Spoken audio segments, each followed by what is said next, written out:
So this is weird. So we used to just kind of jump in and not like really do an intro. Sure. And then we've been doing so much through Zoom where we do an intro. Now it feels weird to do it without an intro, but it also feels weird. Intro if you want. Yeah, no. I'm sure my editor will put all this shit in.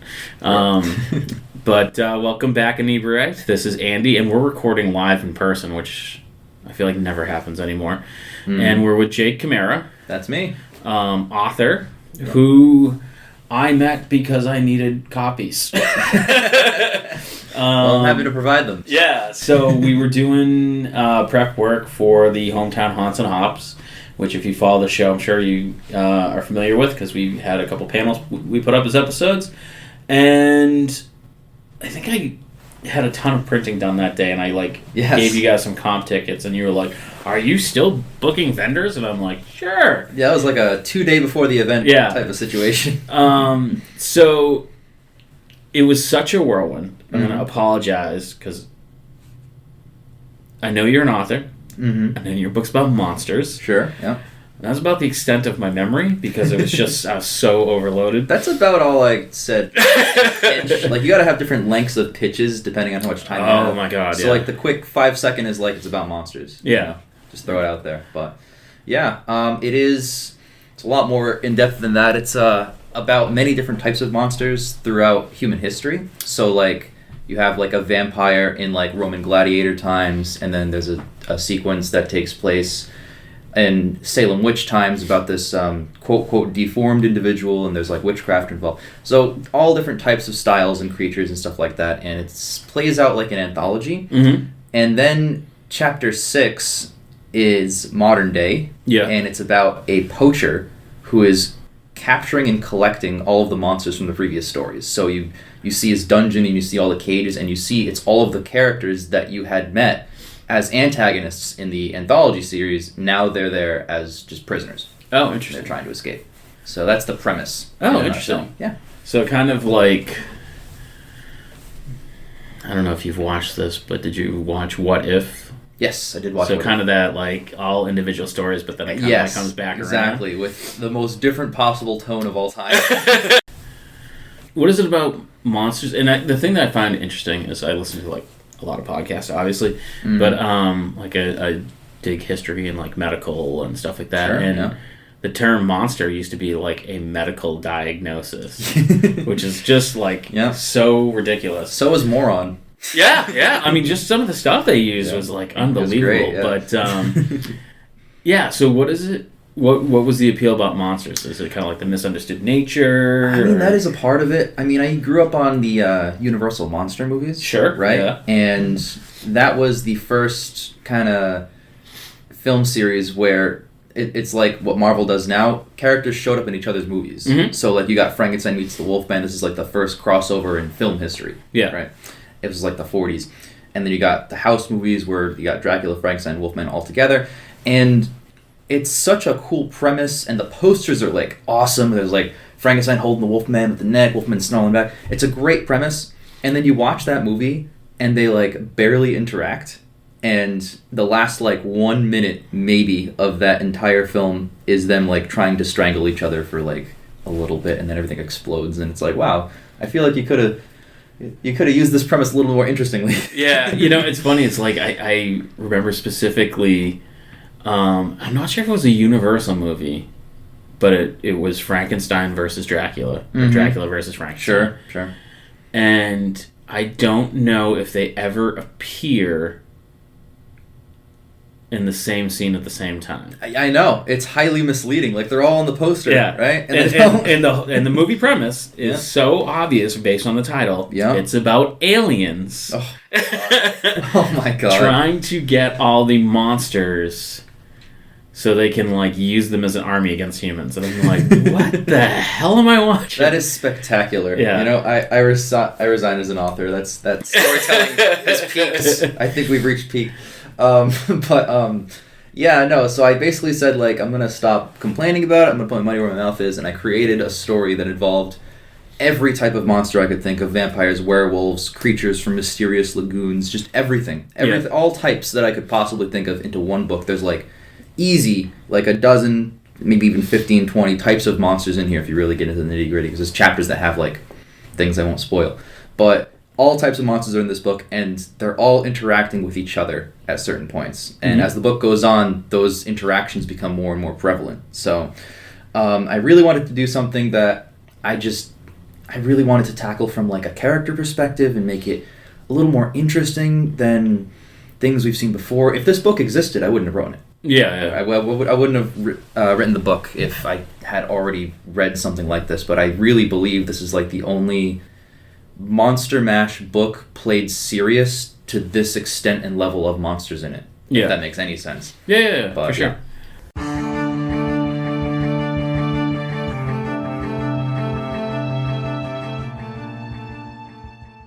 Hi, this is producer Fish from the editing booth. We ran into some technical difficulties and ended up losing a couple minutes of the episode. We come back to Andy and Jake discussing Andy's decision to force himself to finish watching The Walking Dead.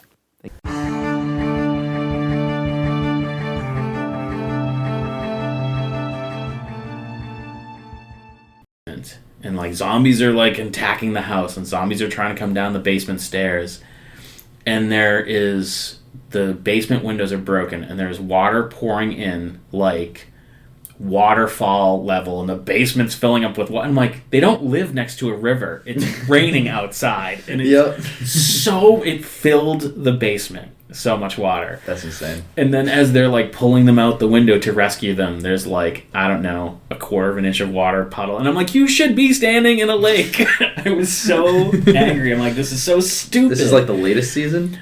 I think it was like season 10. Jesus. 9 or 10. Okay. But it was just so like tropey, dumb. Yeah, Negan was like, what, 7? 7, yeah. I mean, and that's the thing is, like, he lingers around, and the whole time, like, how are they going to redeem him? Because he kind of becomes a good guy, sort of. Of course, because they got to market their guy. Right? Yeah, and it's. I remember.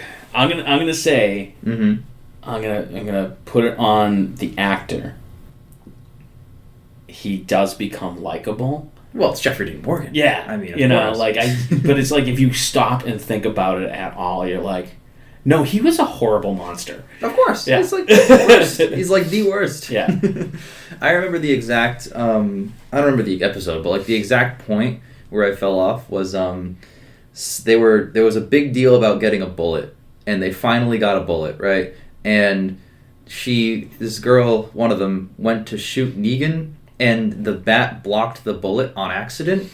Oh. I was like, fuck this. No way. Weirdly, that's from the comic, though. No way. Yeah. I don't know if it happens that way exactly, but there's like a big thing about like Lucille getting shot. That's insane. Yeah. Like sometimes you need to adapt things if they're really that dumb. Yeah. No way. But yeah. Yeah, that's right. But in like even in the comic book, there's like a giant bullet hole, like a huge hole through the bat. And you can still swing it. Yeah, but yeah.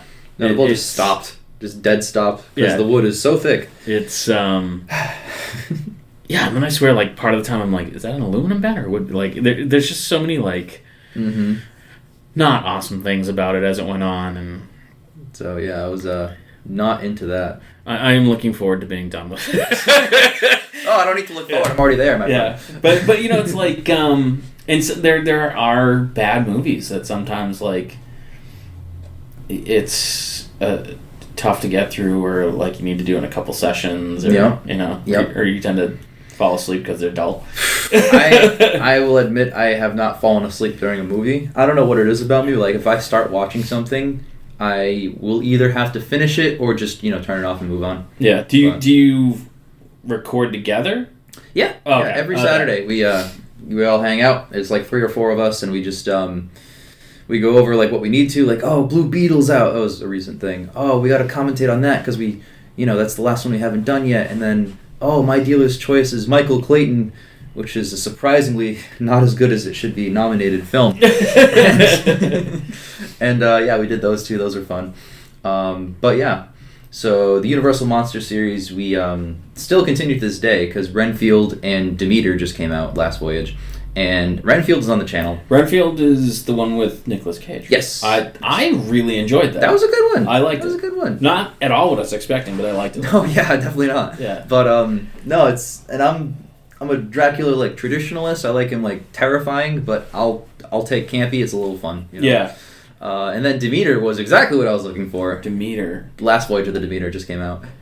But that's also a Universal Dracula film. So it counts, So it quote, counts. quote, as the series. So you must have included the Tom Cruise Mummy. Of course. Because that was like their whole, like, we're going to bring back the whole... Yeah, it's when that universe. movie came out that we decided to do it. Because Yeah. we were like, wow, this is attempting to be a cinematic universe. And we look back at it, it's like, oh, it was.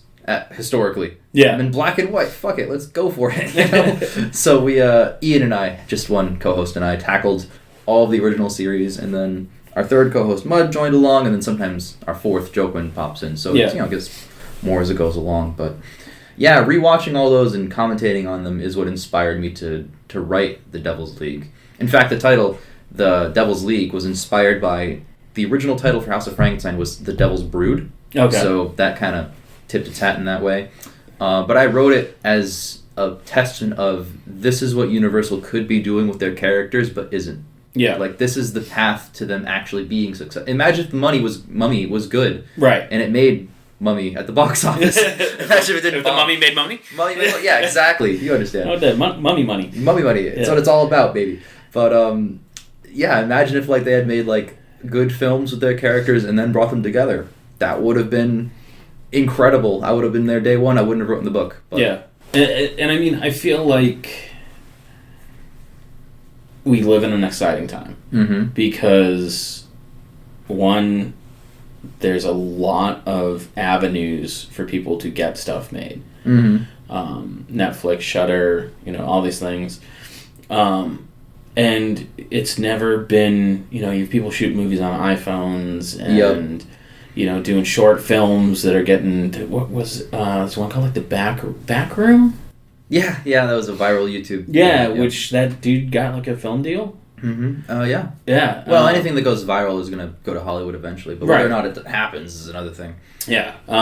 So it's really interesting to see like someone like yourself who puts out a book. If that book gets in the right hands, then who knows where it could go. God, I hope. That would be so fun. Imagine, and that could go either way. I could either license it to any studio, or I could license it to Universal and swap out, couple creative changes, boom. Yeah. I wouldn't mind either way. Obviously, I wouldn't mind either way. But it's also one of those interesting things is like once you sell it, especially, no offense, where you're a new guy, you probably not have a ton of control. I'm offended. Yeah. But yeah. Because we interviewed, this is going back, this guy Ian Morris. He actually just, he's got a new movie coming out. It's about the Samoan soccer team. Mm-hmm. I guess they're like one of the worst soccer teams of all time. Yep. And he created the show In-Betweeners for the BBC. Okay. And MTV tried to bring it over here.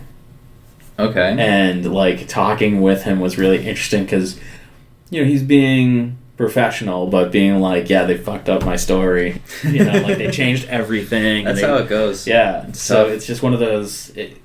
I mean, as an author, like if you're gonna sell your property, it's all about what terms that you guys agree to. Mm-hmm. There's a good, I think it's a quote from a movie, but I forget what one. It was like, you don't get what you deserve, you get what you negotiate. So that was good. Yeah. I kind of I see that in a lot of projects in Hollywood, especially when like authors are getting involved. So like, were I to do something like that, I mean, obviously they would never give me creative control. I'm not like J.K. Rowling powerful. Yeah. But I would be like, okay, give me like a royalty on like everything. So if you make like 100 of these movies, I want every single one to pay me, even if they're terrible and people hate them. Yeah. I still can look at that and be like, at least I got this out of it. Because some of those, even the terrible ones, make a ton of money. Exactly. Yeah. So I want to be part of that. Yeah. I mean, the what was it? The greatest negotiation thing I ever heard was when Lucas is like, "I'm going to keep all the royalties for the merchandising." Yeah. Star Wars, oh my God. Yeah. Like that's what made him a thing. And everyone was like, "Yeah, fine, whatever. No one cares. No one cares." Yeah. And then like, Yep. oh, we get it now. Yep. Big time. Big time. Imagine you could never do that today. No. No one would ever sign off on that. And there's all sorts of like weird I'm sure you've seen The Fifth Element. Mm-hmm. So I used to own a comic book shop and sold action figures and shit like that. Cool. And there was always like this, oh, there should be Fifth Element action figures. There should be Fifth Element action figures. And no one would ever make them because, you don't make an action figure line unless you can make the bad guy. Mm-hmm. And for some reason, as part of Gary Oldman's contract, he owns the rights to that character. But really? has no interest in using it in any way, shape, or form. He owns the rights to that character. That's insane. Yeah. So if you were to reboot Fifth Element, you couldn't use that character without his consent. Without his permission, yeah. That's insane. Isn't that crazy? Wow. But it's Gary Oldman, so like people are like, yeah, sure, whatever you want. You get what you negotiate. I mean, Yeah. I know Sam Jackson has in his contracts that every shoot he does, he has to golf for like a certain number of weeks, and they pay for it. Oh, really? Yeah, you can write whatever you want to. Yeah. Oh, yeah. I mean, and it's interesting because the Hometown Haunts and Hops was like the first time we've ever dealt with contracts. Of any kind of, and they were pretty straightforward. All right, I'll make mine a lot more vigorous when it comes to your next event. That's all right. You're gonna print them out anyway, so I got to double read. Damn it. But no, and it's just interesting, like kind of this whole negotiation thing, and there's a definite back and forth, and there's being the promoter, there's that point where you're just like, no, I'm not doing that. Right. And like my concern was that doing that was going to upset them. Mm-hmm. And it didn't. Well, it's interesting because from your perspective, you're the venue guy, so you're the one who takes in all these creative people and tries to keep them organized to some extent on the same place at the same time, doing the same thing, and just make sure everybody involved is relatively happy. Yes. Like, that sounds way more challenging than writing a book, man. That's insane. And it's funny because like people ask me, they're like, oh, how'd it go? And I'm like, well, no one got hurt. And they're like, that's a weird way to start. And I'm like, well, when you start getting crowds in the hundreds, that's a real risk. That's a standard. Yeah. There you go. And then you're like, no one got hurt. Everyone seemed to have a good time, and then I worked on my way. Worked my way down. It couldn't have got better. Yeah, it can always go better. Yeah, fair enough. But it's negotiating the contract. It is the thing I learned is it's not personal. Mm-hmm. Like I'm telling this person no to something they want, and they didn't. They were like, okay, yeah. It was just like, oh, this is what it is. You're not mad. And then there's other people who. I'll explain more off the air, who, let's say, aren't as important as the celebrity guests we're flying in, that, are so demanding and want things. And I'm like, no, that's not going to happen. You're out of your mind. Oh, my God. And it almost feels like the less famous someone is, the more expectant they are. And I'm sure that flips somewhere. Because it has to flip somewhere. It's gotta. But, in the small group of people that I've worked with, the bigger name they are, the more chill they are. Mm-hmm. That's what it seems. I mean, there were 2 or 3 relatively big names at your recent event that I went to. And, at the end of the event, before I packed up, I was like, I'll just walk around, say hi. And freaking these people were so chill. Yeah. Like the girl from Scream. Leonora. Yeah. Oh, she's great. Yeah. She's fantastic. She was fun. And then, oh my God, I'm forgetting his name. I think it was like Michael or something. Matthew, that's what it was. Matthew Taylor. Yeah. Dude, he's so funny. Like, you wouldn't expect that. They were so nice. And, like, I drove them to the airport on Sunday. I managed to not have a hangover. Nice. Yay me. Proud. I'm very happy. I woke up on time and everything. Nice. And they were just so nice and so pleasant. And then there are other people where you're just like, bro, why? You could not show up and I would have been totally okay with this. Yes, it's difficult. But how was the experience for you? Like, fantastic. Was this when did your book come out in relationship to the show? October 1st. I wanted to go as the Halloween season went on. And so it had only been out not even a month at that Not point. even. Yeah, it just came out. Yeah. And that was the first big event physically I did. I did a few podcasts, I did a few appearances, but that was the first physical event that I did for that book. And it was awesome because I got there and I saw a bunch of people like me. I saw my fellow authors. It's really funny because I run the local print shop, as you know. Yes. And so there was some authors where I walked up and I was like, "Hey, I know your book." She's like, "Have you read it?" I'm like, "No, but I print was your it signs." Julie? Julie, yeah. Yeah. I'm like, "Yeah, I print all your stuff. I did this sign." Yeah. She's like, "Wow, cool." So we exchanged numbers that way. It was really cool. Yeah, she's a sweetheart. She's great. Yeah. She's so funny. There's just such a cool. When I moved to Plymouth, like I started getting involved in the art community, and then the music community, and then the stand-up comic community, and like so, like I have all my like fingers in all these different like creative pots, and there's just so many like amazingly skilled creative people in the area, and they're awesome. I just some days I get really frustrated by my job, but that's what makes it a job. But it's just like, I get to hang out and talk about books and movies and stuff with people, and like we do that recreationally. We don't even get paid. Yeah. We do and we don't. We get our YouTube channel is monetized, but it makes so little a year. It doesn't even qualify as a business. That's still pretty. We put the podcast up on YouTube, but that's not really the platform for it. Right. We just kind of put it there. Well, you do what, like sponsors and stuff, or just? So we do get the occasional sponsor. Our podcast is more a labor of love than anything else. The events is, what I know keeps us in business. Oh yeah, yeah. But getting monetized, that's quite an accomplishment on YouTube. Thank you. It's 4,000 hours a month and 1,000 subscribers, and that's it. And if you hit that benchmark, even if you go below that benchmark, which on occasion we have, you still maintain seniority. Oh, nice. We just hit it once. Yeah, and we, like I said, our Inebri-art one, like we have so many ideas for stuff, but it's just a matter of like, it's not, the content we create doesn't make us enough money to sustain our lives. Right. No, so we can't commit more to doing it. And so it becomes like this balancing act, and we have so many ideas of content we want to create. And there's some video stuff up on the Inebri-art channel, but not a ton. And some of it was like a COVID project. Sure. There was a D&D cookbook that dropped I found out at the beginning of COVID. So we were filming all the recipes just because it's COVID and we're bored. Sure, yeah. And there's one that's filmed that's been sitting on my computer probably for like over a year, just and just don't have the time. So I think we have like 6 or 8 episodes, but it was more just me messing around, learning green screen, and but that's kind of that fun part of it. Like it's you can do it as much or as little as you want. So I lost my train of thought. So we put the podcast up, and we had one particular episode get like 20,000 downloads. Hell yeah. In 4 or 5 months. Oh wow! Would you have like a special guest or something?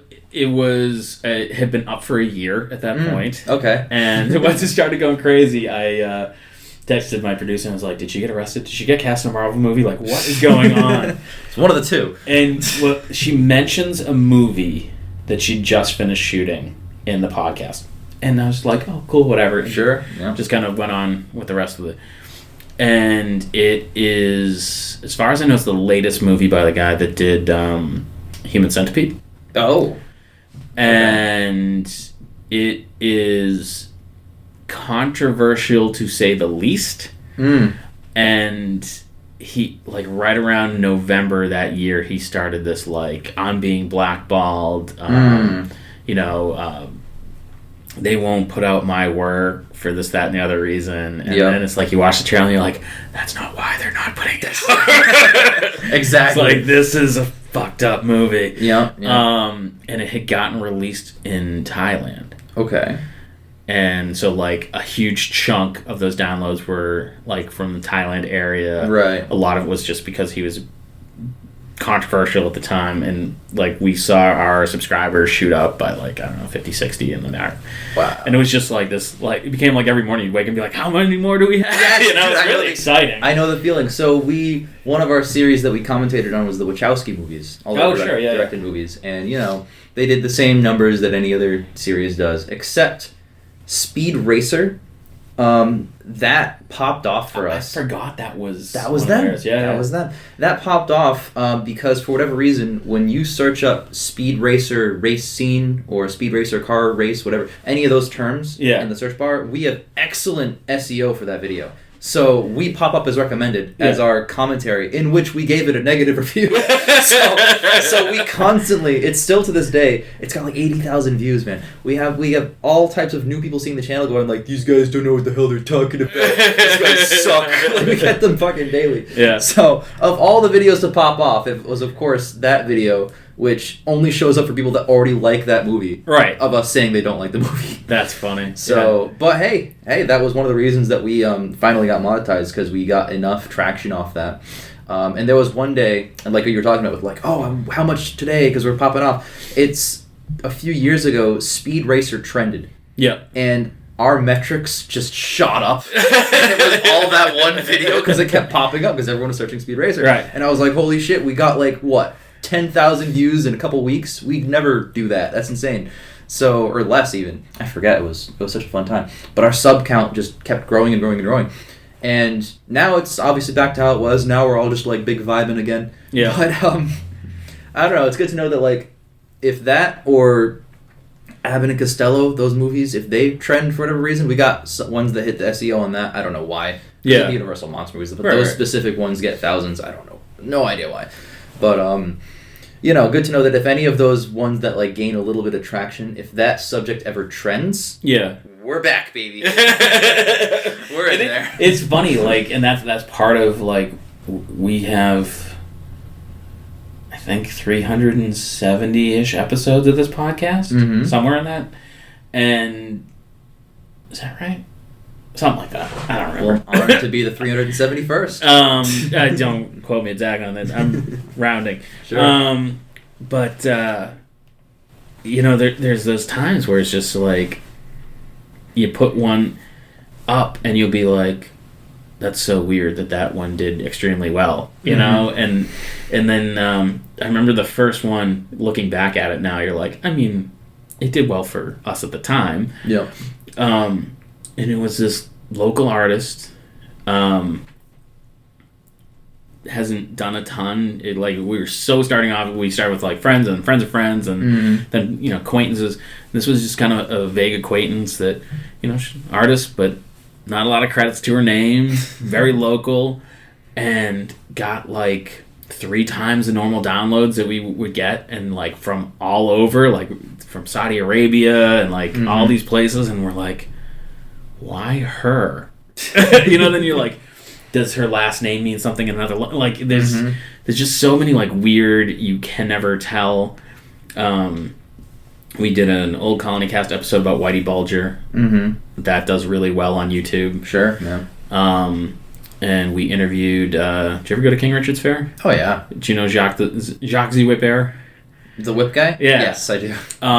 So we had interviewed him, and right as he was like starting his whole TikTok thing, because he's huge on TikTok. Sure. And seems well suited to that. Yeah, and so like that episode did exceptionally well. So it's just it's almost like this scattershot. You put out a bunch of content and then just hope that one of these up and coming bands. That's exactly it. That's exactly it. Or like one of these movies starts trending one day, and that pops off, and that brings in more people. Is there a movie that you guys watch that you're like, this one's gonna be huge, and that just never? We never go into the expectation of like, this is gonna be amazing, because we want to temper ourselves. Because what do you mean? Even the movie itself, like you felt like this is gonna be you mean like going to watch it? Yeah. Honestly, that's a high number.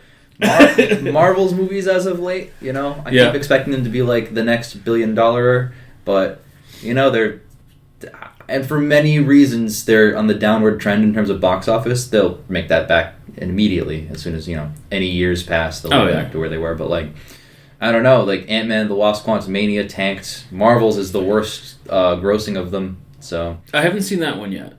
Of course you haven't. No one has. which is weird because I think it's the only Marvel movie I haven't seen in the theater. Well, I can tell based on the box office. Yeah.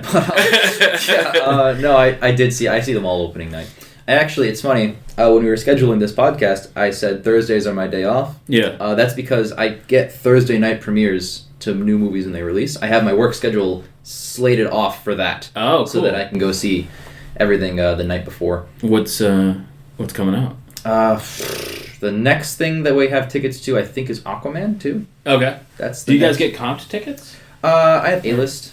So it's like Netflix for AMC. You pay like 20-something bucks a month, and you get 3 movies a week for free. Oh, that's awesome. Yeah, I'll never see more than 3 movies a week. That's at a lot. theater. Yeah. So it's a great service. If you see 2 movies a month, it already is worth it. Yeah. Versus paying for 2 tickets. So that's definitely my thing. But we just saw Godzilla -1. That was a great movie. Yeah. That was so fun. I haven't seen that yet. My buddy will, and that has been one of those things that I'm realizing as our business grows, we run a lot of evening events. Mm-hmm. So people are like, oh, you want to go see this movie? I'm like, yes. I don't know when. How's 11:30 on Tuesday? Yeah, exactly. Yeah. You up for a matinee? And they're like, no, I have a real job.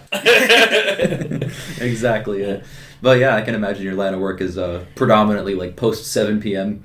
Yeah, like tonight our event ends at 8 and I'll be home by 9:30 and I'll be like, ooh, early night. I get to watch TV, go to bed, Yeah. It's nice. I'll come home and work on the computer, let's be honest. Yeah, that's the grind. Yeah.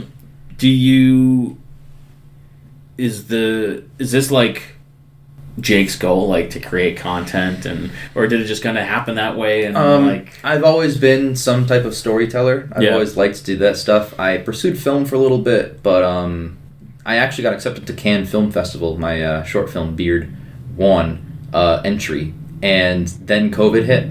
That was in 2020, and when they came back in 2021, they have strict rules about like no film from the previous year may go in, even during COVID. So I didn't get to know. Yeah, it sucks. That's terrible, man. Yeah, it is what it is. But I don't know. I still got my passport. I'm going to use it next year because the eclipse is in April of 2024. It's in Mexico. Okay. And it's a total solar eclipse. It's like one of the biggest since like the 2017 eclipse. And I wrote the book. The modern day sequences build up to and take place during that eclipse. Oh, that's and cool. It's thematic because when all of the eclipse aligns, that's when all of the monsters align in the same place at the same time. So it's like thematically relevant. So I'm going to go there. Yeah. And just enjoy the eclipse that I fictionally wrote about. Oh, that's cool. So, I mean, obviously, did you know about that eclipse and then work it into the story? Or are you like, I want a specific eclipse? Yeah, I knew about it. Because it took me like a year and a half to write the book, and I finished it right around a year before that eclipse is due, which is now due in like 4 or 5 months. Yeah. But I had always baked it in as part of the story. I wanted some significant astrological event to occur. Mm-hmm. And that just, I don't know, thematically made the most sense for the book. What I was trying to do. And that's why the Australian who grew up in Massachusetts is currently living in Mexico with his father's mansion and its money. There's a lot of layers. Yeah. He's a worldly man. He travels around the world, captures a monster, comes back. It's his whole deal. Yeah. But very international. But he ends up there, and that's where the shit just breaks loose. Like there's just, I don't want to spoil too much stuff, but there's some wild stuff that happens in that book. Yeah. But I'm very proud of it. So that's awesome. Yeah. And so it's been out now about a month. Two months? 2 Yeah, months. it's December. Holy shit. Overall, like, are you pleased with how things? Are you starting to get like responses back on it? I mean, I'm getting reviews here and there. I sent out my copy to a few online reviewers, and a few of them got back to me. A few of them haven't received the book yet, and a few have received it. I haven't heard anything. So it is what it is. It's part of the grind. Yeah. But yeah, I did that. It took a surprising amount of money to like kickstart my first book. I think my second book, if I write one, will not be this expensive. But based on the sales and based on my comp rate per book, because I'm not obviously I have to. If a book costs $20, I make like $3 off. I was gonna say retail. Yeah. So it is what it is because you have to pay the shippers, the printers, and the retailer like Amazon or Barnes & Noble. So I make a little bit of that. But looking at it now, I'm more or less broken even. Oh, that's cool. Yeah, which means in I sold 2 months. a lot. That's pretty good. Yeah, in a few months, I'm almost there, like about $100 away. Yeah. So, I can look at it as a worthy investment. I mean, I would have done it anyway. If I sold no copies, I'm proud that I did it. But it's just nice to see that, like, hey, from here, it's only going to sell more. It's not going to sell less. Right. So, yeah. I'll just... It could be one of those, like, there's a dude I follow on TikTok, and he's a TV writer, and he'll open his residual checks on $50. Some of them like $2.73. Yeah, straight up. He wrote one episode of something that aired like 3 times, and and it is, I think, $2. Jesus Christ. It is what it is. And it's one of those things that I think, like, and I'm realizing that more as my business grows, and it's a creative business, and we're always trying to, like, come up with creative ideas and new things to do, and it's really not... I think people have a misconception about, like, podcasters, YouTubers, they make their show, and then YouTube pays them. It's like, yes, but then they get sponsorships and merch, and that's where the real money is. The merch is, like, you see, I don't know if have you heard of Critical Role? Yeah. Every week, here's a new piece of merch. And it's like, that's where they're making their money, That's why they can keep doing Critical Role as a job, not recreationally. And it's sometimes I'm like, we have merch, but I never push it, and it's just, I don't know. And then and then my kid texts me, and they're like, hey, I just saw an Inebri-art shirt out in the wild, and I'm like, oh, was he like a super, like, handsome guy? And they're like, no, he kind of looked like a crack addict. I'm like, awesome. That's amazing. Yeah. So it's it's from doing, like, live shows, and there's just the best way to be in business, I think, is have diverse revenue streams. Because if one of them dries up, so it's like, you may be getting $50-$100 from your book, but over the course of a lifetime, it adds up. Exactly. And, if my book reaches enough people where that justifies that, I'm 100% making the most merchandise ever. I literally work in marketing. That's my whole thing. Yeah. So, I would love to do that. Did you make any merch yet? No, not for the book, because I don't feel like the audience is expansive enough. Yeah. It's getting there, hopefully, but it's happening currently. We'll see what happens. Is there a sequel in the future, or? Man, here's the thing. I'm not stupid. If it sells 1 million copies, I'll write 100 Devil's League. I mean, I definitely have story inclinations. I know exactly what I would do with the sequel. I know the exact path I would take. Yeah. And I wrote that book to be relatively conclusive. So, like, if nothing else happens from that point, you can just enjoy it as its own book. But there are teeny little threads that are there that if you look close enough, you're like, oh, this could lead to something insane. I baked those in on purpose to know exactly what I would want to do. To branch off. Yeah. But, I don't know. I'm kind of weighing the cost-benefit, because it took 1.5 years of, like, my life, like, of the free time in that 1.5 years. Yeah. And do I want to spend that again for a similar result? I don't know. And plus, a sequel, it would only appeal to people that have already read the first one. Right, yeah. So would that not be as beneficial as just writing a new book? Yeah. I don't know. So yeah, and that's... I am a firm believer in there's 2 types of stories. One where you came up with an idea and you wrote it down and it has an end. And the other is you, like, world build and be like, there's lots of stories in this world. Yeah. But they don't necessarily follow that character. And when you try to switch those 2 things around, it never works. I mean, it's not too much to ask for both. You know? We've all seen the Matrix sequel. But, I mean, we've all seen, film series where it's like backwards compatibility. So, like, The Matrix, the first one, is a standalone tale, but can also have sequels, Yeah? Can it? It could have had a good sequel. I maintain that. I think the newest one, which I can't even remember what the hell it was called. The 4th one. Yeah. Resurrections. Was the best of the sequels. It is the best of the sequels. By far. Because yes! I'm like, this is such a good idea. It is. It's better than 2 and 3 combined. 2 and 3 were terrible. 2 and 3 were the worst. Dude. But even, like, with the Star Wars TV shows, for lack of a better term, Disney Plus shows, I find the ones that are far better are the ones that take place in the world of Star Wars that don't involve the main characters of the Star Wars movies. Yeah. Because you have more to play with. It's less like, ugh, I don't know. Although, I will say the original trilogy is a great example of New Hope stands on its own, but Empire and Jedi are both awesome too and carry on that journey. So. Yeah, I mean, but even in the beginning, George Lucas is like, this is 3 movies. Like, there was those are, yes, they're standalone movies, but they're acts of a larger story, yeah. He was a little full of shit when he's like, I have 9 movies all written, and then you watch the other ones and you're like, no, you didn't. No, you didn't. No, you didn't. You might have had ideas. Oh, yeah, we all have ideas. Yeah. Sure. But yeah, no, after, I think it's so funny, people are like, oh, give Star Wars back to Lucas. It's like, you saw the prequels, right? That's going to be worse than whatever Disney is going to be doing. Oh, you have touched my heart so much, because I don't mean that. Like, how old are you? Like 26. 26? 7. I just turned 26. I find most people your age shit all over the newest, whatever we want to call that. They're fine. They're okay. Okay.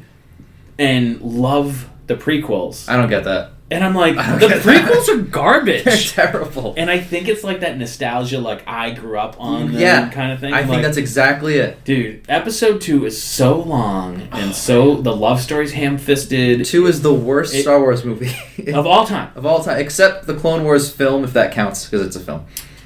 That was terrible. But no, Attack of the Clones is the worst one. At least like Phantom Menace and the third one, you get those amazing lightsaber fights. Yeah. But there's just nothing in 2. Like, Anakin T-poses during the lightsaber fight and gets his arms cut off, deservedly. Yeah. Like, who does that? It's so stupid. Oh my god. And the thing that drove me crazy about the second one is they spend so much time talking. This is a normal thing, by the way. I had a huge Star Wars, I believe the same conversation with the dude who voiced Invader Zim. Oh, yeah. Cool. Although I think he was pro prequels.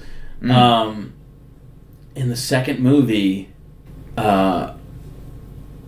they spend so much time talking about Sifo Dyas, who never appears. They never explain who he is. I don't remember the hell that is, and I love Star Wars. He's the person who ordered the clone army. Who cares? They talk about him constantly in that movie, and he means nothing. They don't ever come back and talk about him. Like, I thought I was big into Star Wars. I don't even know that name. Because it drove me... That's insane. There's a couple of movies that make me angry, and that is one, because I'm like, why are we talking about this guy? He means nothing. Oh my god, dude. No, Clones is the worst. Yeah, it's so bad. I love that. I love that for you. Everyone, go out and buy Jake's book because he hates the prequels. Yes, that's not relevant or why. But but I feel like it makes you a wise person in what makes a good story. Well, I like to think so, yes. But thank you. I appreciate that. It's called The Devil's League. It's out now wherever books are sold. Amazon, Barnes & Noble, some dude on the street with a trench coat who's selling drugs. He's got my book. Everywhere. Everywhere you want to buy a book, it's there. It's tinyurl.com/TDLJC is the Amazon link. Okay. I made it really easy because I just want to be able to hand it to people. Speaking of, I actually have. Your card has a QR code on it. My card has a QR code and the logo, which of course is an Yes, Instagram. I have that on my desk. Oh, good, wonderful. Because I went to email you and I scanned that and I'm like, oh shit, his email's not on this at all. Contact information. No, I got to make business cards with contact information. A different type of people to hand that out. Yeah. But yeah. No, but thanks for stopping in on your day off. Of course. And wow, that seems super fun. And I'm sure we'll have some more print work to be done. You better. What the hell? This is all just marketing for me. My Staples store. I just want more business, man. Yeah. I don't think we're printing up anything anytime soon. To be honest, I mean, we I say that now. That's all right. We're overloaded. It's Christmas right now. So oh yeah. Steer clear until January. Yeah, it's such a weird time for us because everyone's like, oh, it must be slow for you. I'm like, not really, because we have Christmas parties and this is the time that events would be a big deal. Yeah, and people are like, oh, we need to catch up. It's around the holidays, so they want to go out and do stuff. Hell no. How about January when nothing's happening? Even January is pretty busy for us because there's less going on and people like our slow time is like late July, August, and September. Because people don't want to go inside to like a comedy show or a paint night. Right. Like I want to go to the beach or like do a cookout or whatever. That makes sense. Yeah. And then September, like back to school, always screws people up. It's the worst. So, yeah. But Tanya, you're out. What's the name of your YouTube show? It's called Hot Quality Content. That is the channel, youtube.com/Hot Quality Content. It is a super fun time. We upload weekly if we can. It's usually weekly. That's a commitment. It like, is. We try. There's a reason why I'm like, can you come in this week? Because my editor's like, we have nothing in the can. I'm like, shit. I'm your guy. Don't even worry about it. No, I appreciate it. And listeners, go check it out. Devil's League. Hell yeah. Thank you so much, man. Yeah, no worries, man. And thanks for checking out the show today, listeners. If you enjoyed the content today, you can go over to patreon.com/Inebri-art to support the show. You can join over there for just a few dollars a month and help us provide this fun content that you just checked out. You can also email us at Inebri-art.com with your questions, complaints, and concerns, or you can find us on all social medias at Inebri-art or at Inebri-art6 on Instagram. And also don't forget to check out our other shows, Bar Talk Podcast, Old Colony Cast, Inebri-art, and all the other shows on the Inebri-art Network, which you can find at Inebri-art.com. Thanks again for listening.